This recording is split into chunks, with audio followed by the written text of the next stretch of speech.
Hello, ladies and gentlemen. I am O'Brien McMahon, and this is People Business.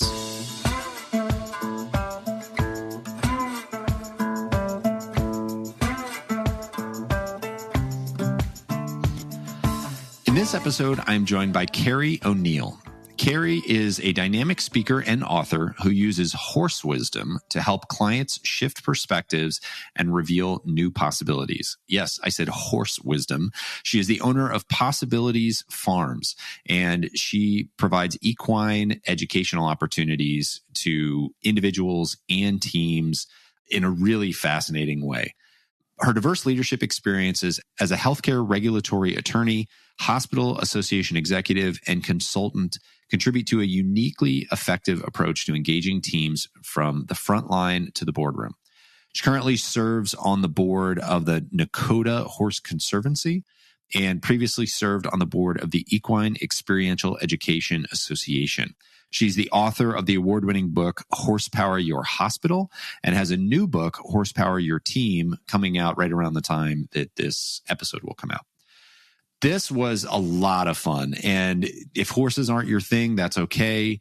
If you're like, I don't know what I can learn from horses, hang in there. This is very fun, very unique, and I think has a lot of potential for people, for teams to approach things in a different way. So really encourage everyone to listen to this whole thing. As you hopefully can tell, I had a lot of fun doing it. If you're interested in any of the stuff that we talk about, interested in connecting with Carrie, you can reach out to her through the show notes, or you can reach out to me. Always happy to keep these conversations going. Always happy to connect you with guests and really just kind of perpetuate the culture, or in this case, the herd that we are building through these episodes. That's it. Here is Carrie O'Neill. Carrie, welcome to the show. Excited to have you on before. And as we were saying in prep before, this is the first time that we have talked about horses on the podcast and the value that horses can bring to our regular lives and what we can learn from them. So this will be a fun, unique conversation here. I'm very excited to be here and to share all the cool things that horses can teach us.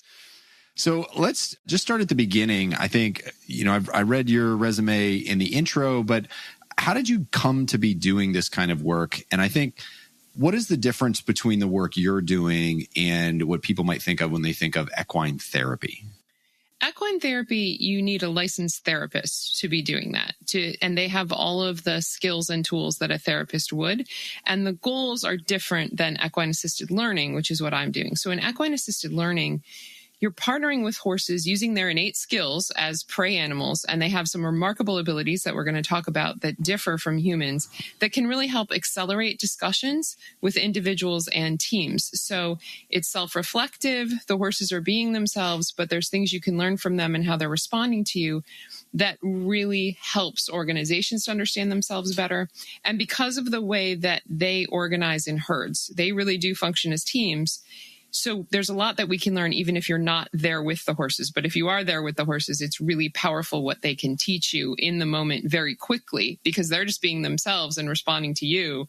But that tells you a lot about how you're showing up for your team and there for the horses. So what made you want to get into this kind of work? Like, have you been around horses your whole life? Had you gone through your own equine therapy or equine assisted learning? Like, what brought you to be like, you know what I'm going to do is equine assisted learning?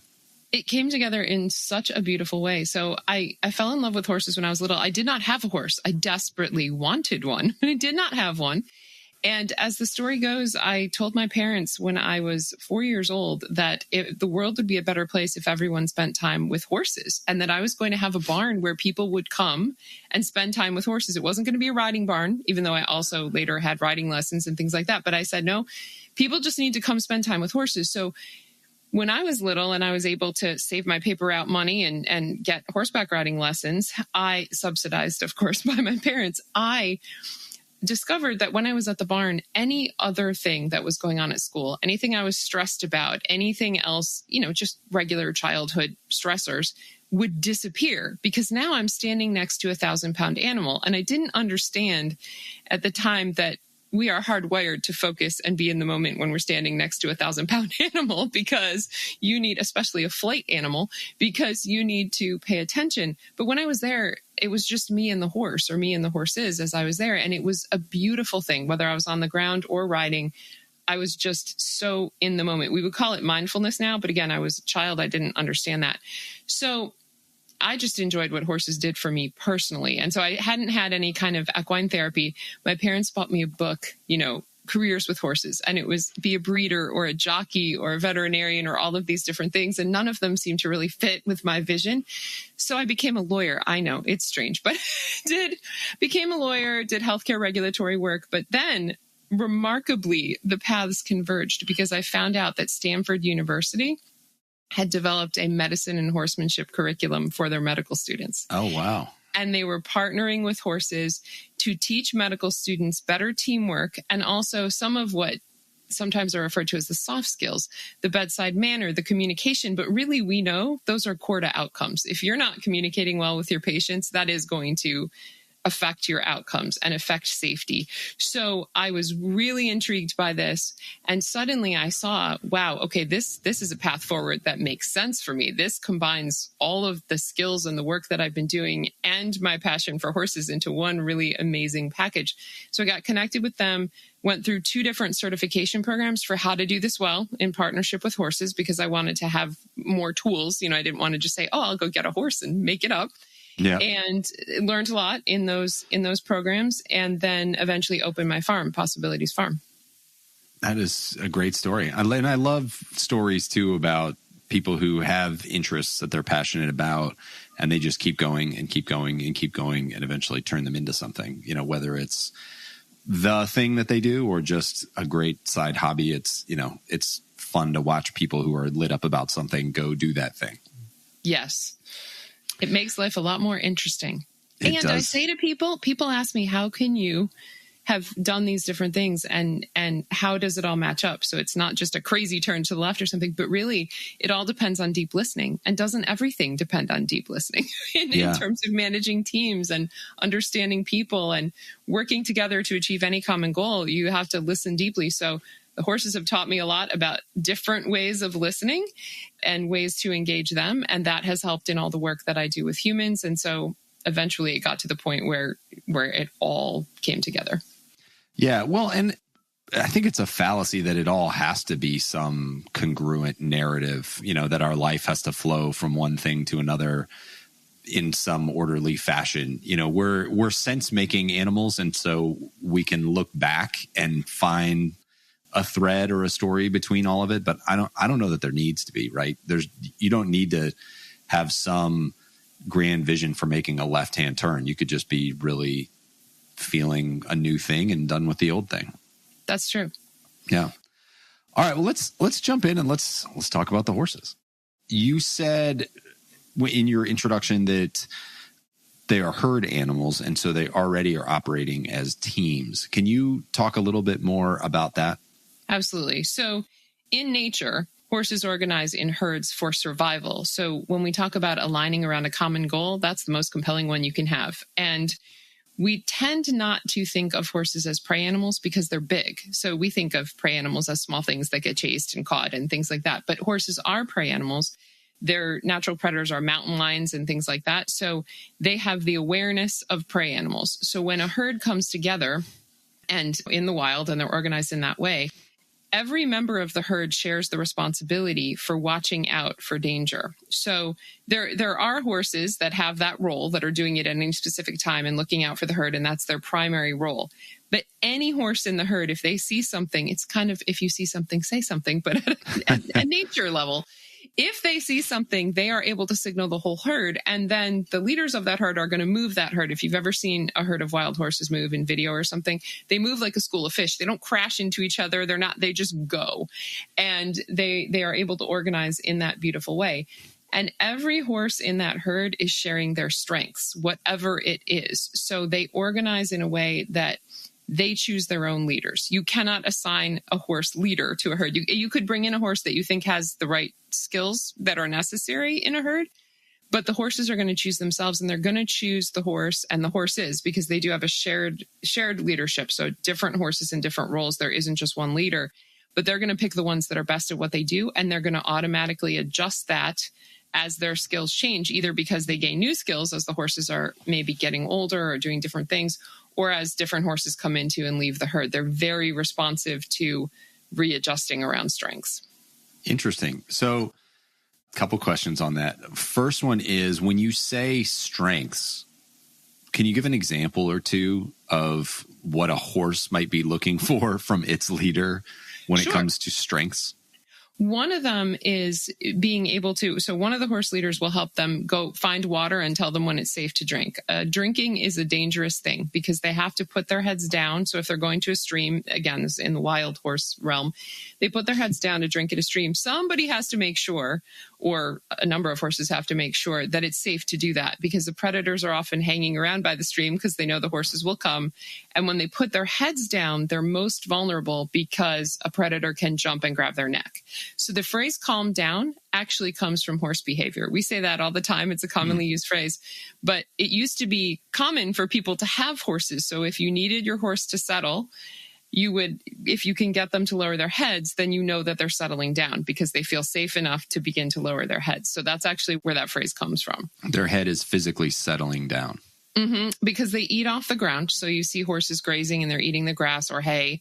If they're in domesticity, that's a vulnerable position for them to be in. Their heads are down. They can't see as well because they can see the ground, but they have to lift their heads up to be able to see the horizon, see what's coming. So one of the skills is, we call it the sentinel horse, or the sentinel horses that are watching over the herd. And similarly, those horses will watch over the herd when somebody is sleeping. But they don't sleep like we do. They sleep for a couple of hours a day and usually only 10, 15 minutes at a time, often standing up so that the predators can't tell that that horse is asleep, because they're standing there looking like they're just standing in one place. But the horse is actually sleeping. But here's another interesting thing about how horses do this. They have to have backups, because if your sentinel was always on guard, then the sentinel is never getting to lie down and actually fully rest their body. And that sentinel wouldn't be able to do that job for very long. So in a horse herd, there are backups for the different roles always. And if you think about our human organizations, very often the leaders get to the point where they feel like they can't be off their email. They can't take a vacation day. They get super stressed because they feel like things are not going to be covered and things are going to fall apart. And we don't tend to have in our human herds the same conscious decision-making about backups, so that people feel comfortable being able to take that rest, even if it's a brief rest, but to be able to step away and that everything is going to be fine. And that, of course, contributes to exhaustion and burnout and moving into another job, trying to find a different kind of balance. So the horses know how to do that, and everybody, they find a way to back each other up. Is there something that they do to signal each other to do that? Like, how do they pass that responsibility back and forth? So I observed that with my herd when a year ago we had to help our chief equine officer, who was a very old horse, across the Rainbow Bridge. So he was gone, and he had taken on so many different roles in my small herd, which is 5 horses. So when he was gone, I had never seen anything like this happen because I hadn't experienced this. I had had a horse die before, but I didn't yet have an intact herd. So I didn't get to see how everybody reorganized. For the first couple of weeks, they took turns, which was really fascinating to watch. That nobody was eating. I mean, they were eating a little bit for the first couple of days, but they were just unsettled and they weren't really sure what to do. And then it was actually my smallest horse. I have 2 miniature horses and 2 full-size horses. The smallest one, his name is Moon. I started calling him the mini stop, like the short stop, because he would notice what needed to be done. And when nobody was eating, he would just step away from the hay piles and stand guard. So even though he was the smallest, he's like, I'm not going to eat. You all need to eat now. You go over there. And then when they had eaten, he would then, and they were starting to walk away, then he would go. And then he just kept filling in for different things. And then every other night, there was a different horse that was sentinel for that night. Because Sweet Potato, my chief equine officer, he was the primary sentinel. That's what he took on as the role. He was a very large horse, a very experienced horse, was confident about everything. So they did that. But now, to talk about how they adjust and how they figure it out. So one of my horses came from North Dakota. He grew up on the prairie in a huge herd. So they call them semi-feral technically instead of wild, because they do receive some food in winter when there's 3 feet of snow, and they have some human interaction. But most of the time they are living on hundreds of acres as a herd. So when he came, for whatever reason, he is terrified of bears. I'm not sure why. I don't know what he saw out there, but that's a good thing to be terrified of if you're a prey animal. Right. But my horses here, the other 4, are not terrified of bears. I mean, they are wary of bears. They're not going to go walk up and greet a bear, and they will move away from the bear, but they're not terrified. So I learned by watching the 5 of them when Jackpot, the one who came from North Dakota, came. I could tell if the predator they were concerned about was a bear because he was at the back of the line instead of the front. Otherwise, if it was a different kind of predator, he was at the front along with our chief equine officer, and they were up there together assessing it. And so we had a bear here a few days ago, and I knew because he came galloping in, and my mare was out there standing telling me where the bear was. I mean, she wasn't close to it, but she was signaling exactly where the bear was. And then I called her in and she came in, but she was holding the ground because he doesn't like them. But again, it's the opposite. If she sees people coming with dogs, like a group of dogs that they're going to play and let them loose, she does not love a group of dogs. They look like a pack of coyotes, I assume.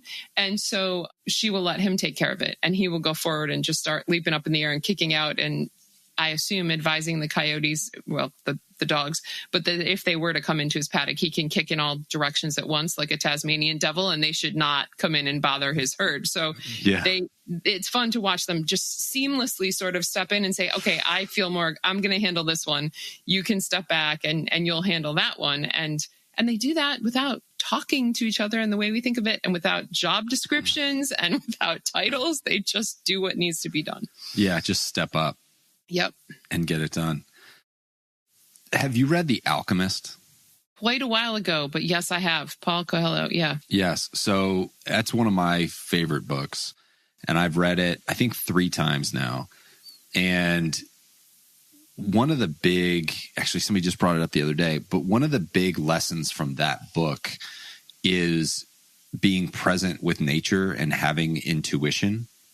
Yes. And that's what really just hit me listening to you even say that.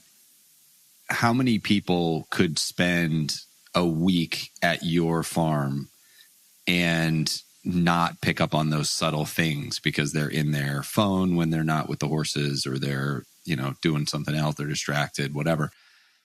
There really is a lot of power to being present with what's happening around you, and the intuition that you build from that. That theme reoccurs in that book over and over and over again, because if you remember, there's the main character, I think his name is Santiago, and then he meets like a professor type who is trying to become an alchemist, and the professor type is all in his books, and he's just trying to learn and learn and learn and learn. And the Santiago character reads the books and finds them interesting, but he's there learning from the desert. And he's learning from the hawks and the winds and the sands and the way the caravan moves. And he's learning all these lessons and picking up on all these things. And that's essentially what I just heard you saying. Absolutely. And I don't think there's a question there, but I just thought that was really cool, the way that you highlighted that. It's actually perfect, because when you're working directly with the horses, it's experiential learning. And when we learn by experience, we learn differently because we take it in without necessarily all of the barriers or just lack of attention that you just referenced. So when it's experiential, it sticks with us because, and horses have no agenda. Horses do not care if you're the CEO. They don't care what clothes you're wearing. They don't care what you did yesterday. None of your history or background matters unless they've had personally several bad experiences with you. Obviously, if someone is treating them very poorly, they will remember that. But if you come in and you're working with a horse, they don't know you. So that's why I call the farm Possibilities Farm, because horses see all the possibilities in any moment, and they will change as we change. But when a horse gives you feedback, it's not the same as a human giving you feedback, because you know that the horse wasn't scripted. The horse does not have an agenda. The horse is not trying to teach you a lesson or embarrass you in front of your colleagues or any of these things. And when humans give us feedback, even though they may be very well intentioned, people are questioning the motives. People are questioning all sorts of things. But the horse, in a sense, is pure presence and pure non-judgmental feedback, and they will change immediately. So just like the shifting sands of the desert and all that, the horses are fluid and in the moment. The humans, typically in our organizations, we are stuck in patterns and we expect people to behave the way that they have behaved before. So we don't see all the possibilities in every moment. And even when they change their behavior, we typically come up with stories that are mostly not true for why that behavior may be changing and what their real motivations are. And we don't assume it's positive intentions and in the moment. So yes, when you have that experience, it resonates more deeply and hopefully opens people's eyes to seeing that in their organization as well.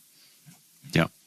I want to put a pin in horse feedback for a second because I want to cover that. But I have one more question on the herd behavior. Sure. And you talked about that they reorganize kind of on the fly if a horse is getting old or a horse acquires new skills, that kind of a thing. And I've read the book Chimpanzee Politics, which is... I don't know that one. So it's a fascinating book. It's about the largest tribe, herd, I don't know what you would call it. I think tribe of chimpanzees in the world that are in captivity, but they're in a large enclosure, and it's I think the largest number of them, and it's in Germany somewhere. And it is basically like a biologist or anthropologist that follows them around and sort of observes their behavior and talks about how they create their hierarchies and the types of behavior that they have and how it relates or doesn't relate to human beings. I think there was it Chimp Kingdom or Chimpanzee Kingdom or something like that. It was a really popular show on Netflix a couple years ago during the pandemic. From everything I've watched about that, there are always battles and there's always this like stress and anxiety for hierarchy, and the younger ones are trying to position their way to the top and the ones at the top are trying to hold on to it, and they all have roles and they all support each other and defend each other and fight together and sentry and do a lot of the things that you talk about, but there's always this inner conflict as well. So I'm curious with the horses, for somebody to step up and become the sentry when the sentry's still there, like, is there do they fight each other? What is that process that they go through? I'm just curious what the process is for how they reorganize. And is it just this utopia, or do they hash it out sometimes? They do hash it out. And It is usually better. And they hash it out quickly, though, because horses want peace. That is, in general, they want peace as a matter of survival, because if they ran around all the time and wasted their energy fighting each other, then when a real predator came, the whole herd would be taken out because they wouldn't have the energy to actually run from the predator.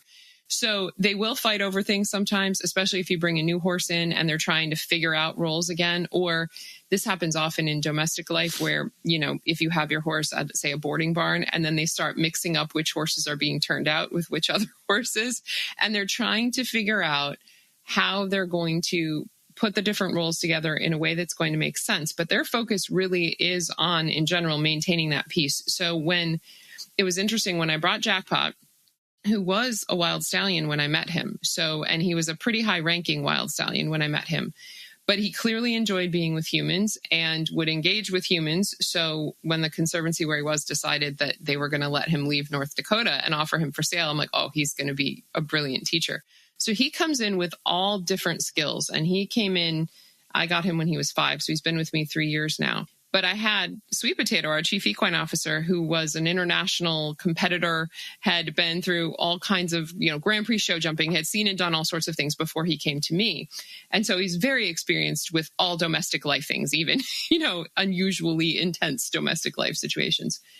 So they got to know each other across the fence line a little bit. And it was really interesting because when I first put them together, because you let them get a sense, and they do the posturing across the fence line.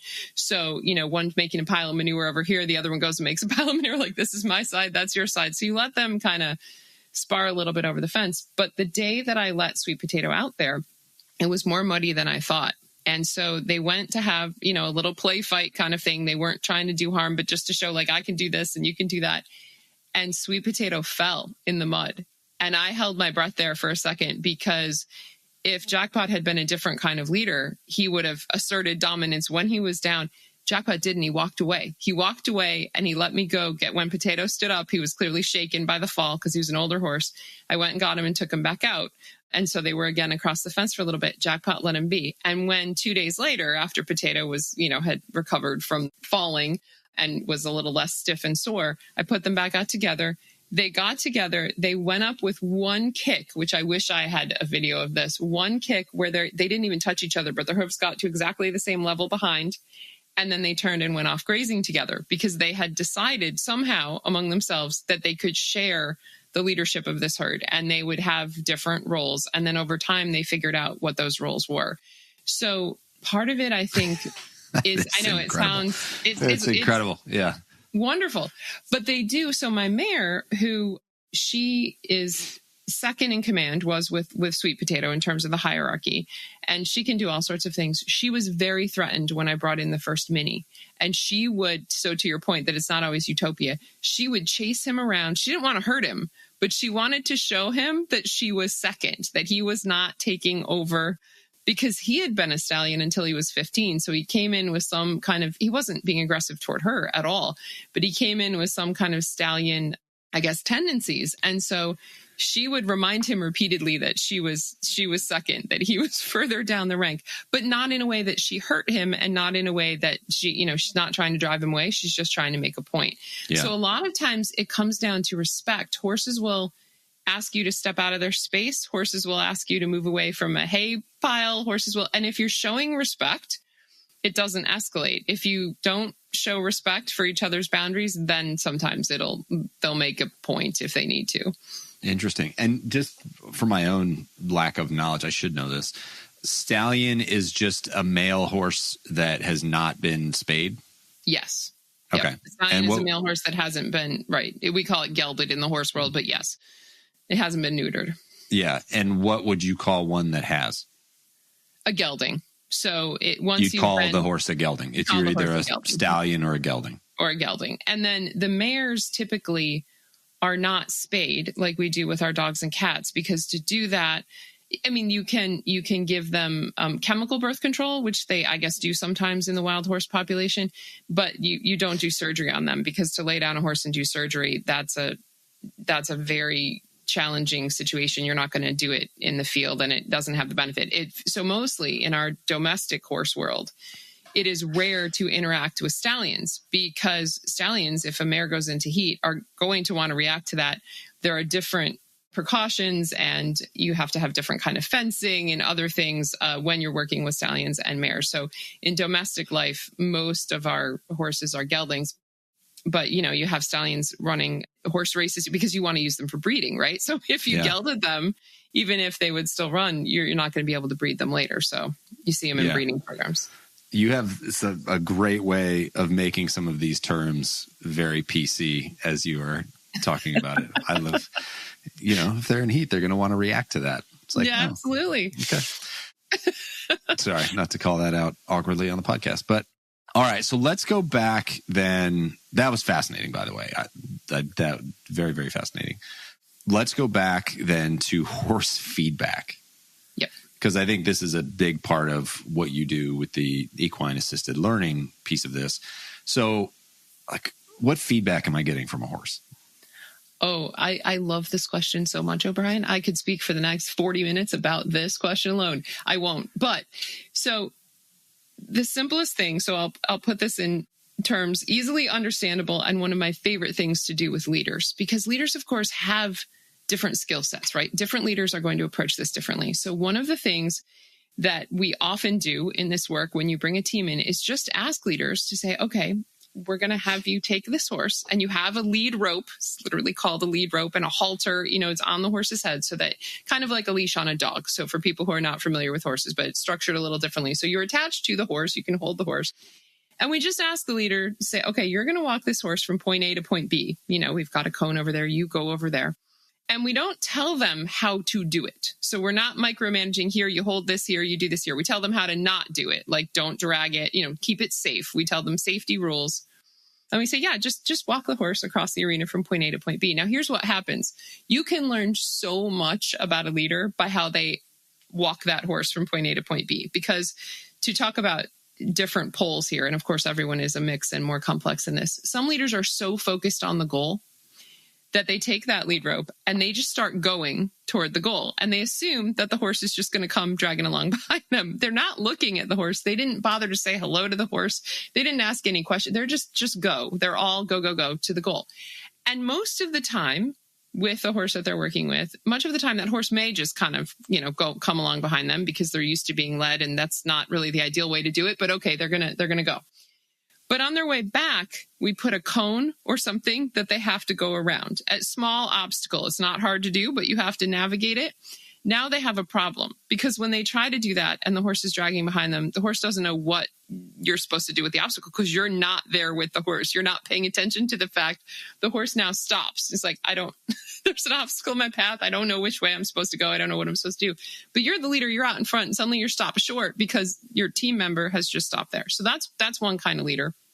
You've got another kind of leader that is so relational focused that they go up and they're stroking the horse's neck and they're, talking to the horse for a minute. And then they're like, okay, come on. But they haven't taken a step and they're not looking at point B. They're looking at the horse and they're saying, come on, horse. They want the horse to take the first step.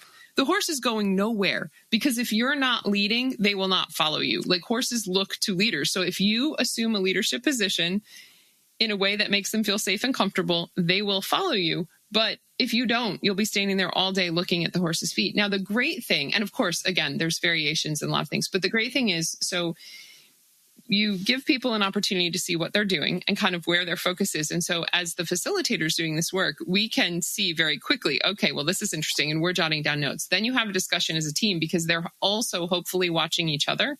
Sometimes they don't. And then that's a really valuable insight also, is that if we see that a team is not interested in how their other leaders are accomplishing the task and they're not trying to learn from that, that's something that we can bring out in the discussion as well, is how are you learning from each other?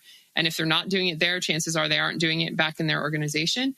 But what they figure out is that you need point. Yeah, different skills in different situations. And so they can learn from each other. And then with the horses, when you try something different, when you shift your focus and what in equine assisted learning, we say there is no wrong as long as it's not unsafe. It is wrong if it's unsafe, and we will correct that immediately and hopefully prevent it before it even ever happens. But one of those leaders is not better than the other, but they just gain an awareness of, okay, wait, this is where this works well. If it's point A to point B and it's a straight line, but how often is that the case on a project? It's never a straight line. There's always obstacles that come in. So you need to expand your awareness to include your team and have processes, open lines of communication, whatever you need to do so that you haven't lost your team back there and they don't know what to do because you're so focused without looking at them. But similarly, if you're so relationally based that you can't get anywhere because you're spending all your time trying to engage your team, but actually not setting the goal or not moving toward it, that is as frustrating to your team. So you just become aware of where you fall and how you might be able to make simple shifts. And when you do, the horses respond immediately, unlike your team. So it will take a little time to adjust to your change in behavior. So the horses give that compelling feedback, and then you're going to be able to navigate around any obstacle and get to anywhere you want to go. And then one other example, because that's just using one person, one horse. Where you really see the magic happen is when you ask a team to accomplish something with a horse. And now they might all want to do it differently. If they're not aligned around what they're trying to accomplish, that horse is just not going to want to work with you because you've got different leaders trying to give different direction and they don't want to go. If the team is aligned, you can take that lead rope right off that horse and they're going to go with the team because they want to be part of the team. They want to be part of a herd. So a horse standing out there alone would rather be part. If you're cohesive, they want to join whatever you're doing and they will work with you and follow you. But if you've got people disagreeing about the goal, disagreeing about how to accomplish it, even though they're saying, oh yeah, we're going to do that, but they're not actually working together, horses are brilliant at pointing that out. And then you discuss it. So we step away from the horse. We have a discussion among the team about what happened out there. What did you observe? These sorts of things. And then what do you think you might be able to try differently? That sort of thing. And then they go try it again and get a completely different result with the same horse. It feels like magic. It feels, they're like, did you like flip a switch and tell the horse to cooperate now? No, you did as a team. You flipped the switch because you're aligned now. So it's powerful work.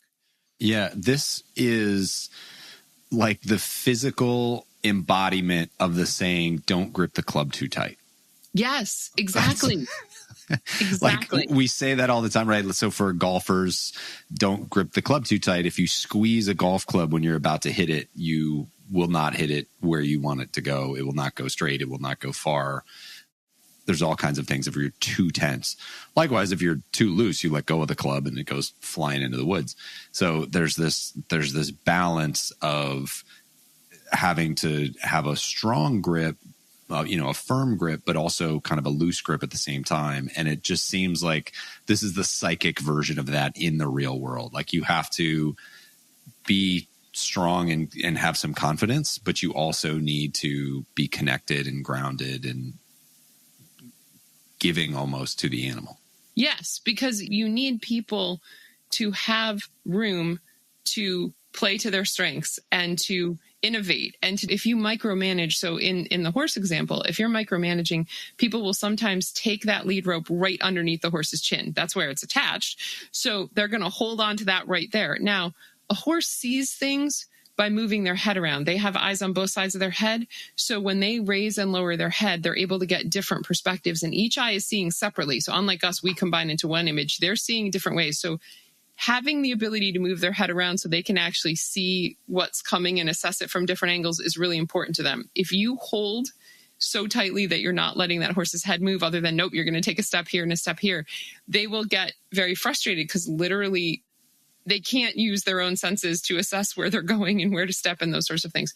But if you're way out on the end, and you're giving them no direction and no support, then that doesn't work well either, because you're not going to get where you're trying to go. They're going to go kind of all around. So we can also see, where are you holding the horse? How tightly are you holding the horse? So it literally can translate into how tight, and also, how much flexibility, how much do you trust your team members? I mean, can you build that where everyone is offering what they need to in order to succeed as a team and allowing that flexibility?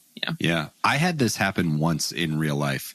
My girlfriend in high school used to compete in 3-day competitions. Oh, okay. Which, for those who don't know, it's 3 separate types of horse shows. So there's like cross country, where you're like jumping over bushes and through streams and stuff. And then there's the jumper in the arena. And then there's dressage, which, if you've seen the Snoop Dogg video of him watching dressage, if you haven't, you should go Google Snoop Dogg horses, and it's great. But all 3 of those combined. And so she had these 2 massive horses. And I went one time to watch her ride, and her mom gave me the lead to walk the horse out to the field. And I was a little intimidated by the horse. I mean, this thing was massive. And we started to walk out, and it saw something that it thought maybe was a snake or something like that. And it kind of spooked, and it was pulling back against me. And I was kind of giving it energy, like, I mean, if you want to come, this is kind of where we're going. And her mom came out and just grabbed it and kind of snapped the lead line and was like, let's go, and just started walking. And the horse just was like, well, okay, and started following her. And so you could totally tell how my energy and her energy were totally different. And the horse just went right past the thing, whatever it was. And it wasn't anything dangerous. It wasn't a snake or anything. But yeah, so I have seen that play out in real life. And I was like, wow, that was intense. Yes, because a leader that they trust, who's saying it's fine, the horse will at least give you the benefit of the doubt if you've established that relationship and they trust you. And we're gonna go over here. You're telling me it's okay. Yeah. Yeah. When we were prepping for this, you had a few other stories to share of kind of the magic that can happen when you're doing this kind of work. Would you be willing to share some of those stories as well? Because I think it's just, one, it's fascinating and fun, but 2, I think it really just paints a really cool picture for the power that these animals can have in helping you understand your psyche in a way that you maybe wouldn't otherwise. Absolutely. So one of the stories that I know I shared was a colleague who was at a crossroads in her career. So she had worked in a corporate environment. She had gone out and started a consulting group with some colleagues. So now she had colleagues that she felt responsible to. And she was also a mother and was trying to figure out what she wanted to do professionally. So she came to the farm, and I had a stack of hula hoops. And I said, okay, we're going to label each of the hula hoops with something, one of these options that you are considering. And so I think she picked half a dozen of them and she put Post-its on them and she puts the hula hoops out. I said, okay, good. Now I'm going to hand you my mare with a lead rope and you're just going to walk around with my mare among these hula hoops. And she's like, what's that going to do? I'm like, just do it. Let's see what happens. Well, horses, because of being prey animals, one of the many amazing and apparently magical, it feels magical type skills that they have developed is the ability to know what our intentions are and where our attention is focused. Because if they're being stalked by a mountain lion, if you've ever watched a house cat stalking something, the cat is moving slowly, but their heart rate is going up, their respirations are going up, and their attention is laser focused on their prey, and they're about to pounce. So horses can sense that. So if you are walking around these hula hoops and there's no kind of energy in it for you, they're not really paying attention to the hula hoops, or maybe one has more energy. So this is what I was trying to figure out is where is this colleague of mine, where is her energy focused? Where is her attention focused? Because that's where the horse is going to want to go, because that's where the energy is. Well, this horse kept going back to the stack of unused hula hoops by the gate.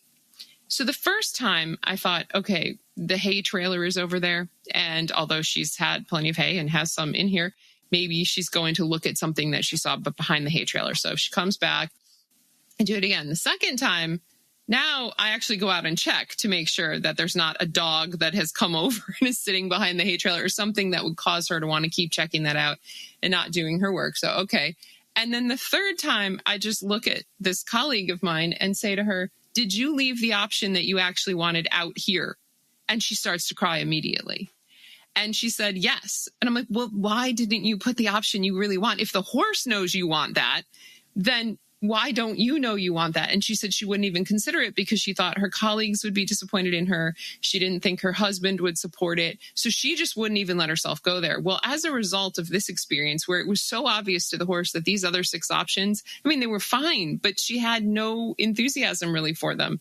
She actually went and spoke to all the people and realized how important it was to her. If the horse could pick it up, then she should really be following her passions and just open up more possibilities for this. Now, in a similar story, so again, a personal professional development workshop. So one person working with a horse. So this person, I knew pretty well. One of the things as a facilitator is you have to balance the level of frustration. You don't want people to get excessively frustrated because it's hard to learn when we're excessively frustrated. So you do manage that. But I knew this person well, so I knew she could tolerate a different level of frustration. My chief equine officer is my biggest horse. And so huge, like you said, probably similar to your girlfriend's horse who's doing the 3-day eventing in size.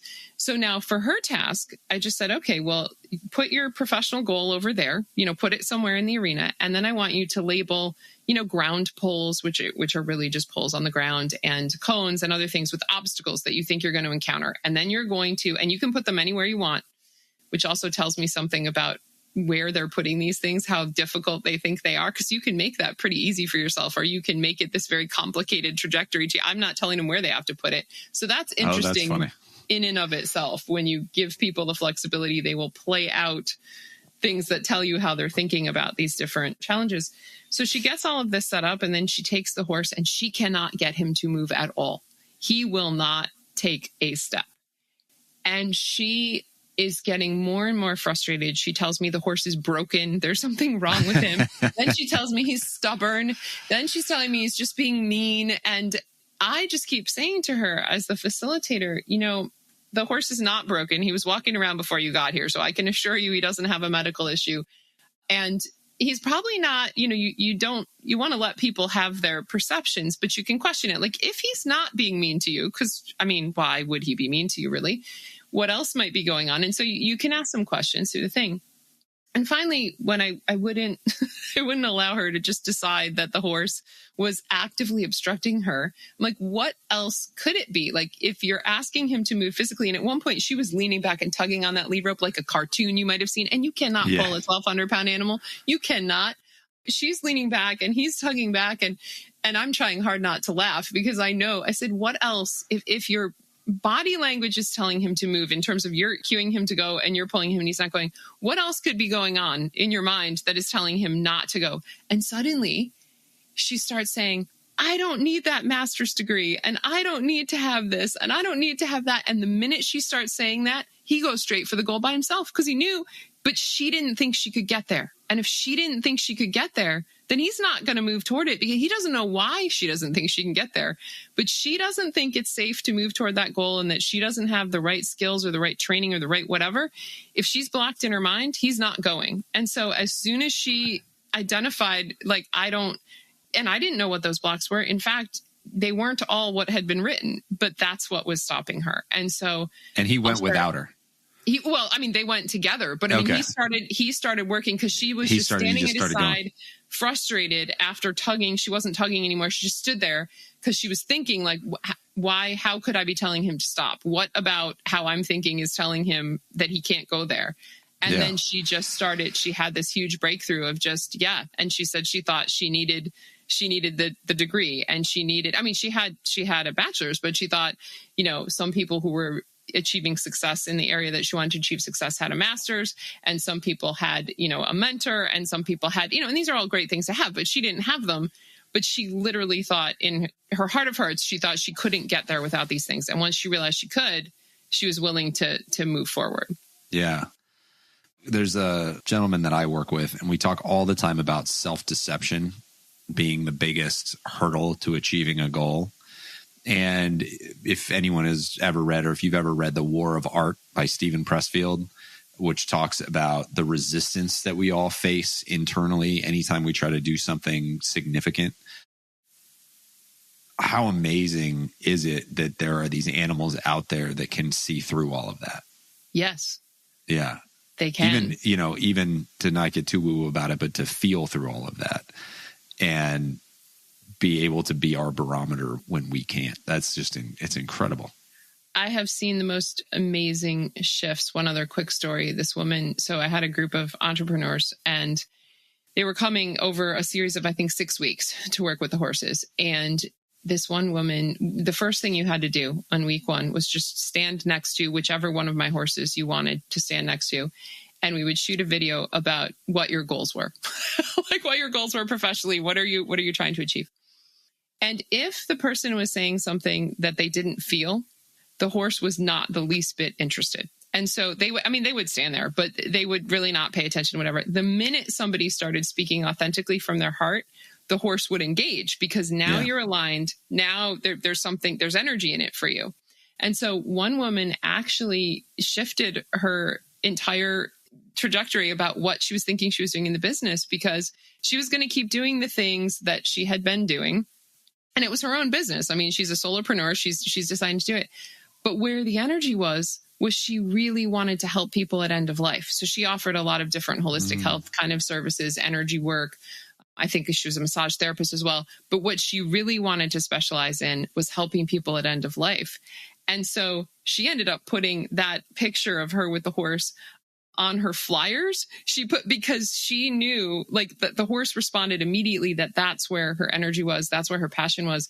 But it was taking her skills and using them in a new direction. And until she realized that really that passion will help you get through the obstacles, if you give yourself permission, and I'm going to go check out that book, that sounds fascinating. If you give yourself permission to move forward, then you basically tap into this wellspring of energy because it's what matters to you. So if you can find a way forward, it unleashes all sorts of great things that will help you overcome the obstacles. The obstacles are still there, but you turn them into stepping stones, and the horses are great at that.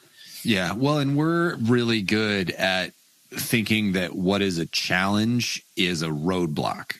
Yes. And it's, very few things are actual roadblocks, but we create all kinds of stories in our head about why the things that we want are not possible, which, you're a great example of overcoming that, right? Like, it would have been very easy as an attorney to say, like, I can't have a farm, I have a corporate job, and I don't have time, and I don't have the money to go do this, and blah, blah, blah. But it's like, you know what? I'm passionate about it. I've always wanted to do it, apparently since you were 4, which is awesome.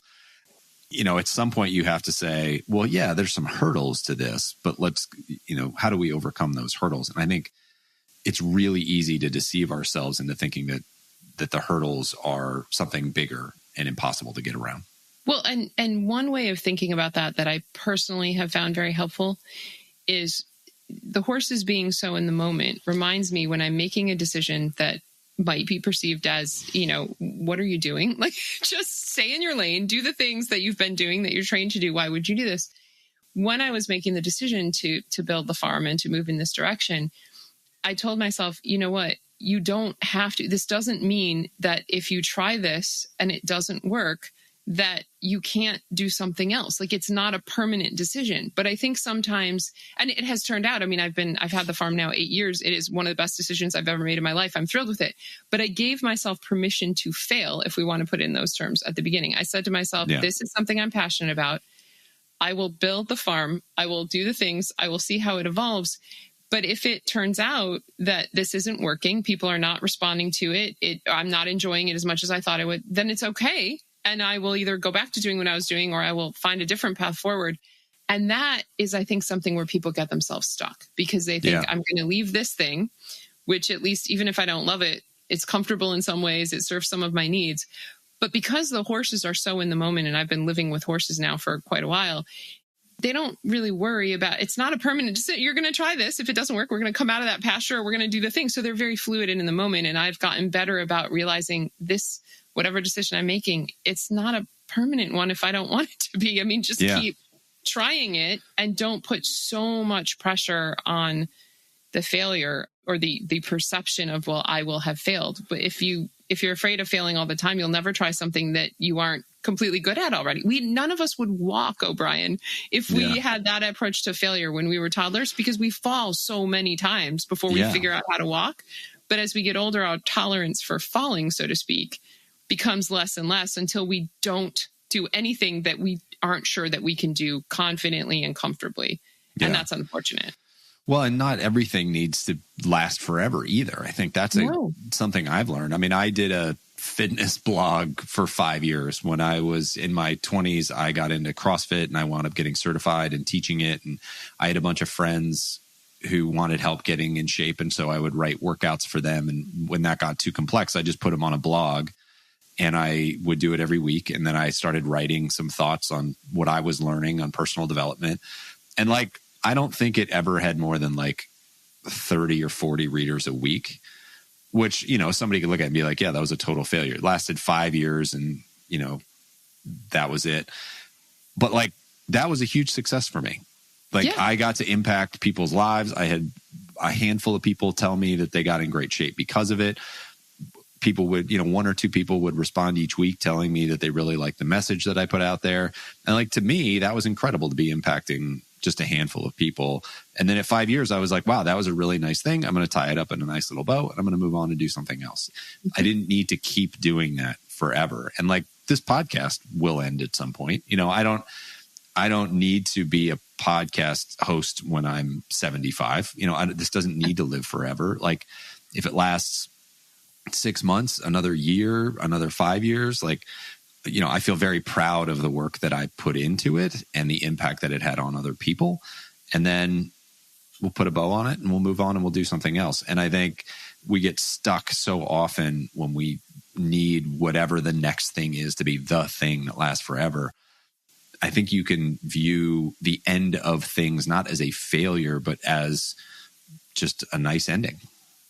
Absolutely. Because what you just described is a perfect example of where the energy was for you. So the value of that and the energy that you drew from it and the enjoyment and the success, so to speak, had nothing to do with your number of followers. So that's not the right metric for you in this particular endeavor, because you were enjoying it, you were making a difference. And that has tremendous value because as your personal goals, and so many leaders, I think, are overlooking the personal goals of their team members. They don't know why they're there. They're in a job, they get paid for a job, and there's a job description. But if you know what lights people up, what they enjoy about it, why they're actually there, what skills they're excited to bring, then there's so many different ways of looking at aligning your team's interests and the organizational interests. And when people feel valued and when people feel that the work that they're doing or what they're doing personally makes a difference to them in some way, and that difference can be as varied as all the people you have. you won't know unless you ask them. Somebody looking at your podcast, and not your podcast, but looking at that CrossFit, looking at it and saying, okay, well, it's 30 people. Like, oh, he must be so demoralized. You weren't at all demoralized. You were enjoying it. You were helping people. It's an unconditional success for you. And ultimately, that's all that matters. Because you're the one investing the time and energy. Is it draining you or is it energizing you? And that's the question. But in organizations, people don't often have those conversations. The leaders don't know how to recognize and reward people in a way that's going to work well for them. So I'll share a quick example. I was a vice president in an organization. I had just done a big project. It had gone very well. I had done a whole bunch of business travel for it and was very proud of the outcome and how it all worked out and the product that we were able to deliver. But I had a young child at home, didn't love traveling as much as I had been, but was willing to do it for this project to get it done.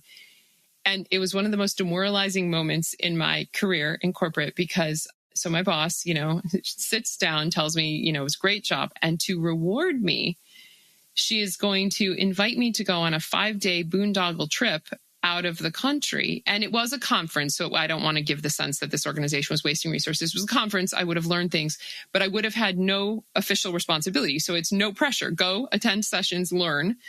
And yes, of course, that would be valuable. But I had just come off of several months of doing more travel than I wanted to. And what I really wanted was to spend some quality time with my 5-year-old daughter. And in that moment, I was almost moved to tears in that moment because I suddenly realized I don't have a future here. And I stayed there for a little while after that. But I realized I don't have a future here because this person that I report to believes that this is the way to recognize and reward me. And this is why she keeps sending me out on these things. But I have said repeatedly, I would prefer to be working from here most of the time because I have another priority, but that just didn't register. And yes, I had flexibility. I had a flexible schedule. I mean, the organization did a lot of things to accommodate that I did want to be available for my daughter, but fundamentally I wasn't being seen. And that really changed the way I was thinking about my future there. Yeah. Well, I just think we often don't set our own scoreboard. Right. We take whatever the organizational scoreboard is, and that becomes a scoreboard, or the societal scoreboard, which that gets really dangerous for us. Yes. We set these arbitrary scoreboards that other people have set, and we're like, okay, well, we'll live by those. And I work with a coach, which I've talked about on here a bunch, and so much of that work is just figuring out what my own scoreboard is. Yes. And it's hard. It's really hard work to figure out what your actual scoreboard is. Do you really care about the money? How much money? Do you really care about getting 1 million followers? Or do you really want to just really deeply impact a few people? It's hard to have those conversations when the world is constantly blasting at you things that you should think are important. I'm glad you said should, because one of my favorite books is this book, Should versus Must. Yeah. And what it talks about is ultimately to do anything, we're at the top of the mountain after we've fought societal pressures and what people think we should be doing and what we've learned growing up and all of these things. At the end of the day, it's you versus you. And you have to decide, am I going to go over the top of this mountain? What's on the other side there? But you have to, set your own scoreboard is a great way of saying that, because only you know what is in it for you and what matters to you. And that might be different than your spouse, your best friend, your parents, your whomever. But if you know what it is for you and you acknowledge that they can have that different scoreboard, but that's not how you're viewing it, then that's powerful. Yeah. Yeah. I'm going to end that section of the rabbit hole because I could go real deep down that one. I got a lot of. When you're here, when you, since this is going to be clipped out, when you come visit with your family, we're going to do a family thing at the farm, and then you and I are going to need to just go hang out and have a longer conversation about that. That's a great topic. Absolutely. Absolutely. Well, so perfect segue to the ending of this, because you are located in Connecticut, which is where my wife and I both grew up, and we go back several times a year. And I already told you we're 100% bringing our family and our extended family to your farm. I have to do this. This is going to be great. Where can people find you if they are interested in doing something like this? And let's say somebody's in California and can't make it to Connecticut. How do they get access to something like this? Perfect. Okay. So I am in Connecticut, as you said, and I do a lot of work here with individuals and with families or with small groups. I also am able to work with farms around the country for the corporate work, because my barn here doesn't have the creature comforts that you're going to want for a corporate team, quite honestly. But I can work with colleagues in other barns around the country. So for those people who are listening, if you want a leadership experience with horses, I can arrange that in your area, because through one of the certification programs I went through, I have a whole network of people and then other colleagues that I've learned from and worked with over the years. So that's a possible thing to do. The other thing is some of the concepts, and I know we haven't really drilled into them a whole lot, but there are things that you can try with your teams as simple analogies, like asking them what the flies are in your organization. So you don't necessarily need to come be with horses to use some of these concepts, because if you ask about these low-level repetitive things that come up, that'll open up a whole dialogue with your team, because nobody likes flies. And so they're like, oh yeah. And then you swat the flies, you stop wasting energy, you do all these things. So some of it you can get. I have a book and I have a second one coming out shortly about horsepowering your team. So you can use some of these concepts and start playing with them. So you don't have to actually being with the horses is powerful. I encourage people to explore that. And if you're looking in your area, look for organizations that offer, you can Google equine assisted learning. You can also look for organizations that are certified. There's a couple different certifications that are relevant. What you don't want is somebody who's just kind of making this up on the fly. Not that they couldn't teach you something, but if you're going to bring a team of people, you want to make sure that the people have some experience working with corporate teams, because the horses may be the same, but the facilitation is very different. So you want to see, that people have some experience doing this. So yeah, equine assisted learning is what you want to Google. There are organizations probably in your area that offer it. And if anybody is interested and looking for someone in their area, I can help connect you as well. So, because sometimes it is a little bit tough to find. So, O'Brien, I know you're going to share how to get a hold of me. So if people reach out and say, I'm in wherever, and can you help me find a place to do this? Or can you find a barn to come out and do it with me? Absolutely. Happy to help. Yeah. Well, I will link all of that and the farm and everything in the show notes, so people can click on that if they are interested in learning more, or reach out to me via email or LinkedIn, and I can connect you with Carrie. And want to give just a shout out here at the end to my friend Wes, who was sitting at a conference and heard you speak on this topic and texted me, hey, I think Carrie would be right up your alley. And I messaged you before you even got off the stage, and we hit it off right away. And I love this conversation. So shout out to Wes for making the connection with us. It's fun when the herd gets a little bit bigger, right? It is. And thank you, Wes, and thank you for emailing me. That was the best thing to find on the lunch break at that conference, to already have an opportunity to have this conversation with you. So thank you so much, O'Brien. And thank you for all that you share in your podcast. They're fascinating.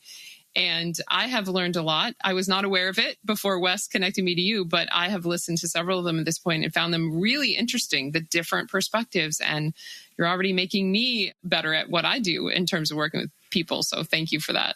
Well, that's what it's all about. It takes a lot of work to be better. And so just trying to play my little part in helping share some of this stuff. And I just geek out and love this stuff myself. So thank you, Carrie, for coming on. Thank you for listening, all of you out there. And I hope you find this helpful, and hope you'll reach out to Carrie or grab her book.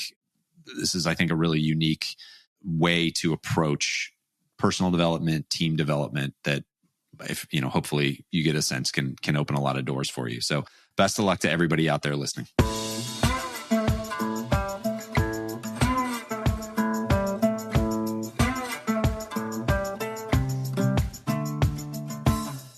Hey folks, one last thing before you go.